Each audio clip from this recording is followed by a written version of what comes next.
yeah, the European, the Hanoverian Pullman has convinced the Scindia's army to sort of stand, and his plan is that there's this river where there's the story goes, whenever you hear about Assaye, it's always about these fords, the fords in the river, that there was only this apparently 1 or 2 fords that you could get across this river. So Pullman sets up his guns and his infantry. Well, just so one, because he isn't it? thinks the English, just one, because he thinks the English will be he thinks there's only funneled. one. Yeah, his belief is that there's only one ford, which is what the locals say, and his intelligence people say, and that's what Wellesley is told as well by the local people. That is the only ford. That is the only way across the river.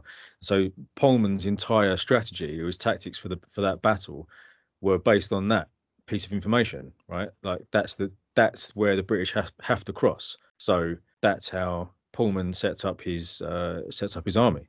Yeah, he expects them all to be funneled across this one ford in the river, and so yeah, he sets everything up so that it will just be a great sort of killing field, sort of a kill box, right?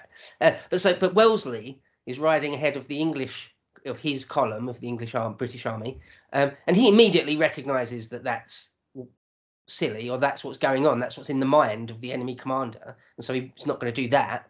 And he sees, and Cornwall tells us at the end in his historical note again that this is actually true, that Wellesley personally sees another couple of hamlets further down the river, a few miles, 2 or 3 miles or something, just down the river, seem to be undefended on his side of the river. And he notices that this hamlet sort of straddles the river, that there's sort of buildings and things on both sides. And he says to his sort of Indian scouts, "Are you sure there's not a ford over there?" And they say, no, there's definitely not. And he says, but I've never in my life before seen a town or a village or a hamlet like that straddles a river where there isn't some sort of ford. That doesn't make any sense. But his scouts insist there isn't. And he just says, nonsense, we'll march the whole army across there. And without reconnoitering it, or without scouting it, orders that. Of course, to outflank the enemy army, to like attack them on their left flank, essentially outflank them. And it does say that it's only when Wellesley himself first rides his horse into the river there, into the stream, to see if it's shallow enough to get the army and the guns across, before they realise that it is. His instinct, his gut was right. His eye for the battlefield was served him well. Wellesley does seem to have the touch, doesn't he? Yeah, for sure. Yeah, and the confidence necessary to make decisions like that.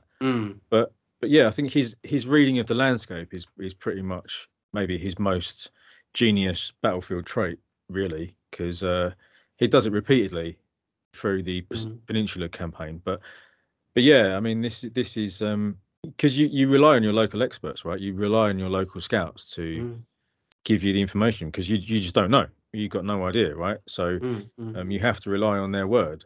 So you'd be used to that as a foreign officer. You'd be completely reliant on the local people's experience and expertise. And if they're saying no, that's not the case, you'd have to have extreme self-belief, really, to say no. We're going to do this.